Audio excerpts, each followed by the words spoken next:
अस्सलाम वालेकुम वरहमतुल्लाहि वबरकातुहू। एक हदीस बचपन से हम सुनते आ रहे हैं कि गीबत करने वाला अपने भाई का मुर्दार भाई का गोश्त खाता है।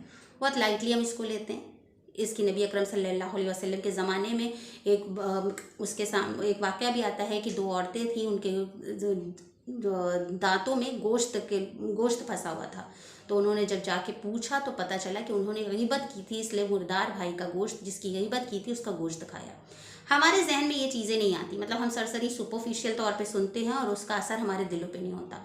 लेकिन जब ज़िंदगी एहसास कराती है और बहुत सारे उलमा इकराम के तजुर्बात से पता चलता है कि ये हुआ कैसे, तो ये सोच लीजिए कि जब आप किसी की गीबत करते हैं, जब आप किसी की बुराई करते हैं, जब आप उसके ऐबों को दूसरों के सामने बताते हैं। क्या होता है गीबत करना? कि आपने बताया कि अरे वो बहुत ख़राब है, अरे वो इतनी शरीफ नहीं है, अरे उनका पता है उनका ये अफेयर चल रहा है, अरे पता है वो नमाज नहीं पढ़ता, अरे वो रोज़ा नहीं रखता, अरे वो इतना बदकार है, वो शराब पीता है। ये क्या है? गीबत। यानी कि उसके अंदर वो बुराई है और आप उसको बयान कर रहे हैं, और जो चीज़ उसके अंदर नहीं है अगर आपने वो बयान करी तो वो तो बुहतान हो गया। तो गीबत को सबसे बड़ा कबीरा गुनाह क्यों कहा गया? क्योंकि आप किसी इंसान की इज्जत पर हमला करते हैं और आप जीते जी उसको मार देते हैं। यानी कि वो इंसान शर्म के मारे या लोगों के सामने नंगा हो गया है, वो इंसान की आपने इज्जत उतार ली, और वो इंसान की बेइज्जती करना उसको मार डालने के बराबर है। इसीलिए नबी अकरम सल्लल्लाहु अलैहि वसल्लम ने हदीस में बताया कि जिसने अपने भाई की गीबत की, यानी कि उसने उसको जीते जी मार डाला, उसकी इज्जत पर हमला किया। तो हम ये सोचे हमने कितने लोगों का कत्ल किया है, हमने कितने लोगों की इज्जत उतारी, हमने कितने लोगों को दूसरों के सामने बरहाना कर दिया, सिर्फ इसलिए ये दिखाने के लिए कि वो इंसान अच्छा नहीं है, वो हमसे बदतर है, हम उससे बरतर हैं, मुझसे अच्छे हैं, मुझसे आला हैं, मुझसे अफजल हैं। तो आपने जब ये चीज़ शो कर दी, दैट मीन्स अल्लाह सुब्हानहू ताला के सामने आपने तकब्बुर कर लिया। दुनिया का सबसे बड़ा और पहला गुनाह ये नहीं था नमाज का छोड़ देना।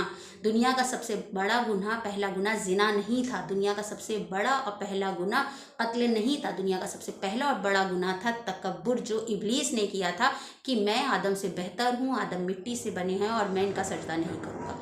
तो एक्चुअली जो चीज़ सबसे पहले जो दुनिया में अल्लाह सुब्हानहू तआला को नापसंदीदा हुई थी वो थी तकब्बुर, घमंड, खुद को अच्छा समझना और दूसरे को नीचा समझना। इसीलिए गीबत को इतना बुरा कहा गया है।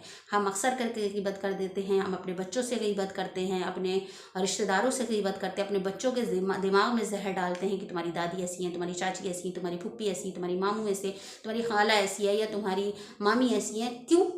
क्योंकि हम उन लोगों को दिखाना चाहते हैं वो सब खराब है, हम अच्छे हैं।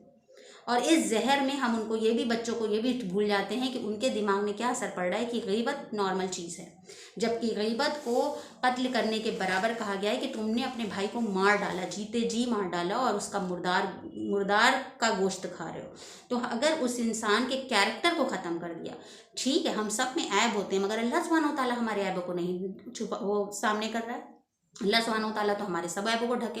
क्या हम गुनाह नहीं करते हैं? हम रात के अंधेरों में या दिन के उजालों में गीबत नहीं करते हैं, किसी के साथ चालाकी नहीं करते हैं, कहीं झूठ नहीं बोलते हैं, सब कुछ करते हैं हम सब, लेकिन अल्लाह हमारे ऐबों पर पर्दा डाले जा रहा डाले। और हमें अगर किसी का एक ऐब पता चल जाता है तो हम फ़ोन करके या जैसे ही मौका मिलता है, पता है हाँ सुना तो है उनके बारे में ये चीज़ है, तो हमसे हज़म नहीं होती और हम फ़ौरन उसके कैरेक्टर पे उसकी पूरी शख्सियत को तार तार कर देते हैं कि अगला इंसान इसको अच्छा कैसे समझ रहा है, अगला इंसान इसको अच्छा कैसे समझ रहा है, जबकि ये बुरा। और ये नफरत, ये गुब्स, ये किना, ये सब चीज़ का है।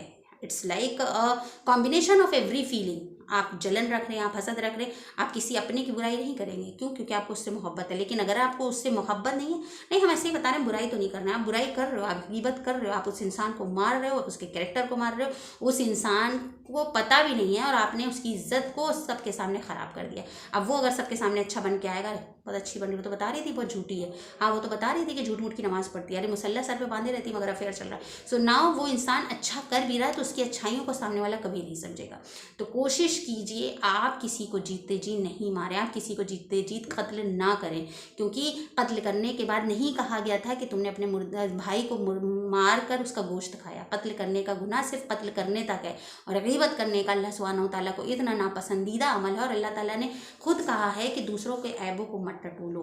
अल्लाह सुब्हानहू व तआला ने कहा जो मेरे बंदे के ऐब को ढकेगा क़यामत के रोज़ मैं उसके ऐब को ढकूंगा। तो किसी की बुराई अगर पता है तो उसको इसलिए छुपाएं कि कल क़यामत के रोज़ अल्लाह सुब्हानहू व तआला कहीं मुझे बरहाना ना कर दे, कहीं मेरे ऐबों को ना खोल दे।